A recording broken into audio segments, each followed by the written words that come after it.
If you've been scrolling through endless lists of indoor trainers, comparing specs, watching unboxing videos, and still feel that knot in your stomach wondering whether you're about to waste money, stick around.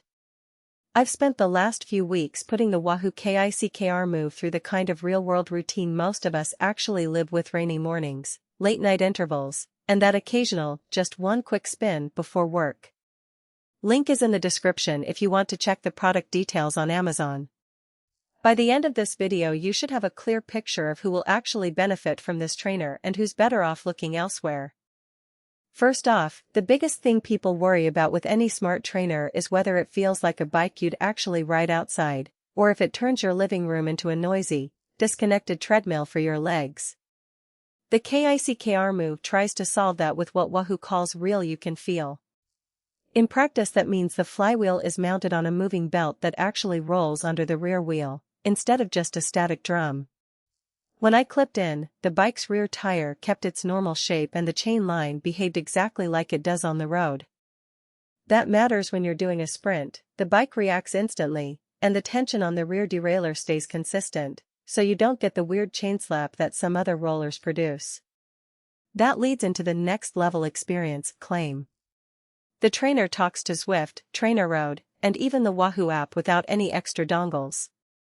I paired it with my phone, my tablet, and my Bluetooth-enabled treadmill. Yes, I tried a double setup, and the connection held steady for more than a week of daily rides. No random drops, no need to repair every time I switch from a structured workout to a casual ride. For anyone who likes to jump between platforms or wants to keep the data flowing to Strava automatically, that seamless connectivity is a genuine time-saver. Now, comfort. Indoor training can be a pain literally if the bike sits too low or the trainer is hard to get in and out of. Wahoo's Easy ramp is a small but clever design tweak. The rear of the trainer is slightly inclined, so when you roll the bike onto it you don't have to lift the front wheel very high. I was able to slide my bike onto the unit with one hand while holding a coffee mug with the other. Once it's in place, the ultimate comfort comes from the rubberized rollers that dampen road noise and reduce vibration. The trainer sits on a standard floor mat and you can hear a faint hum, but it's nowhere near the rattling you get from cheaper models when you hit a standing start. A feature that often gets overlooked is the lockout option.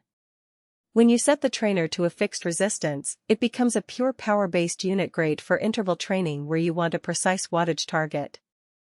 In my case, I use lockout for time trial practice. I set a 250 watt target and the trainer maintains it regardless of cadence. It's smooth, and the transition between free ride and lockout is almost instantaneous, which feels more natural than having to manually adjust a knob mid-session. All that sounds great, but there are trade-offs. The first one is size. Because the KICKR Move actually moves the rear wheel, the footprint is larger than a basic smart trainer that simply clamps onto the axle. If you're living in a studio apartment with a narrow hallway, you'll need at least a 2-meter clear space to roll the bike on and off without bumping into furniture. The unit also weighs about 45 pounds, so you'll need a second set of hands or a dolly if you want to store it under a bed. The second trade-off is price. At its current retail point, the KICKR Move sits in the premium tier of indoor trainers. That isn't a hidden cost if you already own a road bike and you're after a realistic ride feel, but for someone who just wants a cheap way to keep the legs moving during a snowstorm, the extra money might not translate into a proportionate benefit. I've seen users who are happy with a basic direct drive trainer that offers similar wattage accuracy but without the moving belt, and they end up paying considerably less. Who should buy this?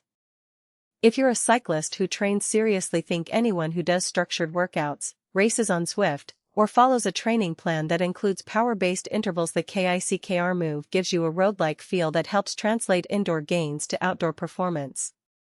It's also a solid choice for anyone who already has a high-end road bike and wants to keep the original geometry and feel, because the moving belt respects the bike's rear dropout spacing and chain line. The lockout mode and the ability to switch instantly between free ride and set resistance make it a versatile tool for both endurance rides and high-intensity interval sessions. Who should skip it? If you're a casual rider who just wants to get a few miles in while watching a show, or if you have limited floor space, a smaller,